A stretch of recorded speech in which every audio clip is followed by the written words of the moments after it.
안녕하세요. 창의수과학 동아리 3차 시 평면기하의 이론들 기본을 수업할 공동 동아리장 김한준입니다. 7월 8일 날 할 수업에 대한 녹화본입니다. 차례는 삼각형의 오심, 합동과 닮음, 원의 성질, 그리고 공점선, 공선점입니다. 삼각형의 오심 소개를 하자면 내심, 외심, 무게중심, 수심, 방심이 있고요. 이 자료에 있는 그림 중 상단 부분은 GSP 한국판을 사용해서 이 그림처럼 직접 그렸기 때문에 출처가 필요 없을 것 같습니다. 삼각형의 오심 설명을 하자면 내심은 내접원의 중심으로 세 내각의 이등분선의 교점입니다. 이거 슬라이드 보시면서 프린트 채워주세요. 외심은 외접원의 중심으로 세 변의 수직 이등분선의 교점이고요. 예각삼각형의 외심은 내부에 있고 직각삼각형의 외심은 빗변의 중점, 둔각삼각형의 외심은 삼각형의 외부에 있습니다. 무게중심은 삼각형의 꼭지점과 마주보는 그 마주보는 변의 중점을 이은 세 개의 선분, 즉 중선이 만나는 점의 교점입니다. 여기 빈칸이 있을 거예요. 세 꼭지점의 좌표가 x1, y1, x2, y2, x3, y3인 삼각형의 무게중심은 3분의 x1 플러스 x2 플러스 x3, 3분의 y1 플러스 y2 플러스 y3가 될 것 같습니다. y3가 됩니다. 다음은 수심입니다. 수심은 삼각형의 세 꼭지점에서 각각의 대변에 내린 수선의 교점입니다. 마지막으로 방심은 삼각형의 한 내각의 이등분선과 다른 두 외곽의 이등분선의 교점이고요. 각 꼭지점마다 서로 다른 세 개의 방심이 생깁니다. 삼각형의 합동인데요. 익히 들어서 알고 계실 테지만 합동은 두 도형이 모양과 크기가 같고 서로 포개어짐을 나타내는 관계입니다. 세 쌍의 대변이 같다면 두 삼각형은 합동이고요. 이를 SSS라고 합니다. 두 쌍의 대응변 및 그 끼인각이 같다면 두 삼각형은 SAS 합동입니다. 마지막으로 두 삼각형의 두 쌍의 대응각 및 그 공유하는 변이 각각 같다면 ASA 합동이라고 할 수 있습니다. 닮음인데요. 닮음은 similarity의 머리 글자 S를 옆으로 눕힌 기호, 이 기호를 사용합니다. 그래서 이렇게 표현하고요. 세 쌍의 대응변의 길이가 비례하면 SSS 닮음이라고 하고 두 쌍의 대응변의 길이가 비례하며 사이각의 크기가 같으면 SAS 닮음이고요. 마지막으로 두 쌍의 대응각의 크기가 같으면 AA 닮음이라고 합니다. 두 쌍의 대응변의 크기가 같으면 대응각의 크기가 같으면 마지막 대응각의 크기도 무조건 같기 때문에 AAA라고 하지 않고 AA라고 합니다. 또 S는 사이드 즉 변을, A는 앵글 즉 각을 나타내는 기호입니다. 원의 성질인데요. 중심각과 원주각에 대해 설명하겠습니다. 중심각은 원에서 어떤 호와 중심을 이어 만든 부채꼴의 꼭지각을 나타냅니다. 원주각은 원둘레 위의 한 점에서 그은 두 개의 현이 만드는 각으로 그 크기는 중심각의 2분의 1입니다. 이것은 매우 중요한 성질입니다. 내대각은 사각형에서 한 외곽의 내각의 대각으로 원에 내접하는 사각형에서는 ABCD의 내대각은 외곽과 같습니다. 공원점과 그의 조건입니다. 공원점은 4개 이상의 점이 한 원이 있을 때 공원점이라고 합니다. 공원점의 조건은 첫 번째, 원주각의 크기가 서로 같은 첫 번째 그림과 같은 경우입니다. 두 번째, 대각의 크기의 합이 180도이면 공원점입니다. 마지막으로 어떤 한 점으로부터 4개 점까지의 거리가 모두 같은 경우 이 한 점을 중심으로 하는 원에 4점이 모두 들어간다고 할 수 있습니다. 두 가지 정도가 더 있지만 별로 그렇게 중요하진 않습니다. 다음은 공선점, 공점선입니다. 공점선은 세 개의 직선이 한 점을 지남을 나타내는 표현이고 공선점은 선 위에 세 점이 들어갈 때 공선점이라고 합니다. 예, 좀 헷갈립니다. 예. 메넬라우스의 정리는 공점선, 공선점에서 가장 많이 사용되는 정리인데요. 표기는 다음과 같고 증명을 해보자면 A, B, C에서 직선을 내린 수선의 발을 A', B', C'이라고 하겠습니다. 그렇다면 증명해야 하는 값은 CC' 분의 AA' 곱하기 A' 분의 BB' 곱하기 BB' 분의 CC'이 되겠습니다. 그 이유는 여기 E에서 두 막꼭지각이 같고 90도이기 때문에 AA', CC'E가 같아서 이는 닮음이기 때문에 그 비례가 성립하는 것입니다. 같은 방법으로 하면 이렇게 정리가 되고 곱하면 1입니다. 앞으로 메넬로 증명하는 경우가 많을 것이니 메넬라우스 정리를 쓸 때는 정리를 사용하는 삼각형과 직선 그리고 직선을 나타낼 때는 각 삼각형의 각 변과 만나는 세 개의 점을 반드시 명시해야 할 것입니다. 또 메넬라우스에는 왼쪽 그림과 같은 내부 메넬과 외부 메넬이 있는데요. 식은 똑같습니다. 체바의 정리인데요. 이도 내부 외부 체바가 모두 있는데 식은 똑같습니다. 이는 넓이 B, 밑변 B와 넓이 B에 대해 설명할 것인데요. 두 개의 밑변이 있을 때 높이가 같으면 여기 높이가 같으므로 두 삼각형의 넓이 B와 비례한다고 할 수 있습니다.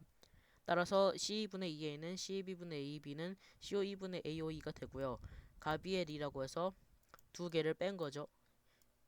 분자 두 개를 빼고 분모 두 개를 빼도 그거의 비례가 같다는 것이 가비엘이입니다. 따라서 정리하면 AF분의 FB 곱하기 BD분의 CD 곱하기 C2분의 EA는 이렇게 정리가 돼서 곱하면 1이 됩니다. 여기서는 밑변이 같은 삼각형의 넓이 B로 높이가 같은 삼각형의 넓이 B죠. 실수를 했네요. 높이가 같은 삼각형의 넓이 B로 증명을 했지만 메넬라우스를 두 번 사용하는 방법도 있습니다. 제가 여기 올려드리는 PPT에는 높이로 바뀌어져 있을 것입니다. 재료구원의 정리입니다. 식은 다음과 같고요. 증명을 해보자면 AD분의 OD는 체바와 똑같이 해보면 ABD분의 OBD가 되고 ADC분의 ODC가 되어 가비에리로 더해주면 ABC분의 BOC입니다. 따라서 구하는 값을 정리해보면 ABC분의 ABC를 통분을 할 수가 있어서 약분하면 1이 됩니다. 재료고는 다른 공식들과 다르게 플러스로 구성되니 주의하시기 바랍니다. 심슨의 정리입니다. 심슨 정리는 글로 표현하기 어려워서 사진으로 대체를 했고요. 출처는 다음과 같습니다. 여기 그림에서 보시면 90도, 90도, 90도 그리고 이 각도 90도인 것이 조건입니다. 그런데 D, B, F, P는 그 대각의 합이 180도이기 때문에 공원점 즉 사이클릭입니다. 따라서 원주각의 성질에 의해 알파1, 알파2가 같게 되죠. 또 여기도 이 각도 90도이기 때문에 원주각으로 이 DEPC도 EDPC도 공원점이게 됩니다. 따라서 알파3, 알파4도 같게 됩니다. 마지막 닮음으로 BFP와 CEP는 A의 닮음이기 때문에 알파2와 알파3가 같게 되어 맞꼭지각이 같으므로 DEF는 한 점에 있음을 알 수 있게 됩니다. 다음은 파스칼의 육각형 정리, 흔히 파육정으로 줄여서 부르는 정리입니다. PQR과 직선 EXD, BYC, AZF의 메넬라우스를 쓰고 방역 정리를 쓰면 다음과 같은데요. 방역 정리란 예를 들어서 여기서 QA 곱하기 QB는 QE 곱하기 QF라는 것인데요. QA 곱하기 QB는 QE 곱하기 QF로 원의 성질에 많이 등장하는 정리입니다. 여기는 Q죠. 모두 곱해주면 그리고 정리해주면 이렇게 돼서 메넬라우스 역정리라는 것은 이 식이 성립했을 때 XYZ가 일직선이라는 것이기 때문에 메넬라우스 역정리가 성립해서 XYZ가 공선점이 되는 것입니다. 다음은 배경의 위치에 관한 데자르그의 정리입니다. 이 두 개의 삼각형은 A와 A', B와 B', C와 C'에 연결하면 한 점 O에서 만나기 때문에 배경의 위치, 즉 퍼스펙티브라고 할 수가 있습니다. 여기서 OAB, A', B'에서 메넬라우스, OBC, B', C' D에서 메넬라우스, OCA와 A', C'E에서 메넬라우스를 써서 모두 곱하면 이 식에 되어서 메넬라우스 역정리로 역시 성립하게 됩니다. 다음은 바나우벨 정리입니다. 바나우벨은 특별하게 좀 한 식이 두 식의 합으로 정리가 되어 있죠. 그림은 체바나 재료곤 것 같은데 새로운 정리입니다. 역시 밑변비와 넓이비로 해서 정리를 하다 보면 PA1분의 AP는 BCP분의 ABP 더하기 BCP분의 ACP이기 때문에 CB1분의 AB1 더하기 BC1분의 AC1으로 정리가 됩니다. 오일러 직선입니다. 이것은 글로 표현하기가 힘들기 때문에 직접 그림을 그려서 보여드리겠습니다. 프린트에 잘 정리해 주시기 바랍니다. AB와 평행하며 C를 지나는 직선, BC와 평행하며 A를 지나는 직선, AC와 평행하며 B를 지나는 직선을 각각 그립니다. 교점을 X, Y, Z라고 하게 되면 여기서 닮음의 위치가 성립하게 됩니다. 닮음의 위치란 아까 배경의 위치와는 다르게 두 삼각형이 닮음이면서 이 대응점들이 한 점에서 만나는, 닮음이면서 이거 배경의 위치 조건이 성립하는 닮음의 위치입니다. 이것을 닮음의 중심이라고 하고요. 그래서 무게중심 G는 닮음의 중심인 것을 쉽게 판단할 수 있습니다. AG를 그은 선은 BC의 중점을 지나겠죠. 그리고 사각형 ABXC는 평행사변형이기 때문에 BC의 중점 M을까지 연장한 점은 AGM은 즉 X를 지나게 됩니다. 그런데 평행사변형이기 때문에 AZ와 AY는 BC와 같겠죠. 따라서 AX는 ZY의 중선이기도 합니다. 따라서 ABC와 XYZ의 무게중심이 일치함을 쉽게 알 수 있고요. 이는 같게 대응하는 점이기 때문에 닮음의 위치입니다. 닮음의 위치에서 닮음의 중심입니다. 또 AH를 이게 PPT가 조금 AH를 그은 선은 BC와 수직이고 ZY와도 수직이죠. 그런데 이는 ZY의 수직 이등분선이기 때문에 정리해보면 H는 XYZ의 외심임을 쉽게 알 수 있습니다. 따라서 HG, GO의 비율은 1대2가 되고, 왜냐하면 닮음의 비율이 1대2이기 때문입니다. 따라서 HGO는 일직선 위에 있게 됩니다. 서로 대응하는 점이기 때문이죠.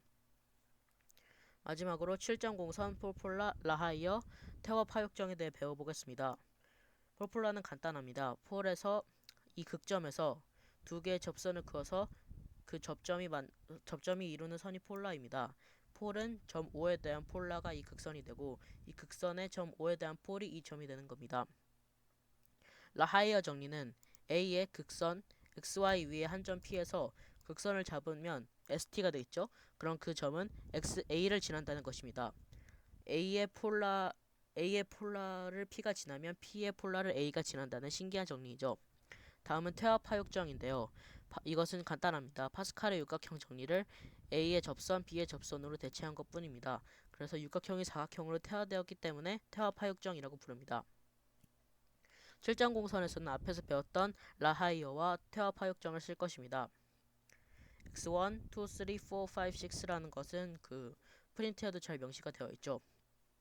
육각형 BBDCCA에서 태화된 파육정을 쓰게 되면 1, 2, x1, x2, x4가 일직선 위에 있음을 알 수 있고요. AACDDB에서 파스칼의 육각형 정리를 태화시켜서 쓰게 되면 1, 4, 6이 일직선 위에 있음을 알 수 있습니다. x2에서 라하이어를 쓰게 되면 x2의 폴라는 t를 지나고, 따라서 t의 폴라인 x3, x5 위에 x2가 있게 됩니다. 같은 방법으로 3, 5, 6도 일직선 위에 있게 되죠. 그렇게 되면 두 점이 겹침으로 3, 5가 겹침으로 2, 3, 5, 6이 일직선이고, 여기서도 두 점이 겹침으로 1, 2, 4, 6이 일직선입니다. 2, 6이 겹침으로 이 두 개의 직선은 같은 직선이기 때문에 1, 2, 3, 4, 5, 6은 모두 일직선 위에 있음을 알 수 있습니다. 이렇게 7.0선 정리까지 증명을 했었는데요. 7.0선은 원래 6.0선으로 저희가 6개의 점을 배웠죠. 마지막 한 점은 반전인데 이것은 매우 어렵고 아직은 여러분이 할 단계는 아니기 때문에 반전은 빼도록 하겠습니다. 오늘 수업이 좀 많이 길어졌을 것 같은데, 다음 수업은 평면기하 이론들 심화이기 때문에 조금 더 문제들 위주로 준비를 해놓을 거고요. 오늘 수업은 좀 유익하셨나요? 네. 재미있는 수업 되기를 바라며 오늘 수업을 마치도록 하겠습니다. 감사합니다.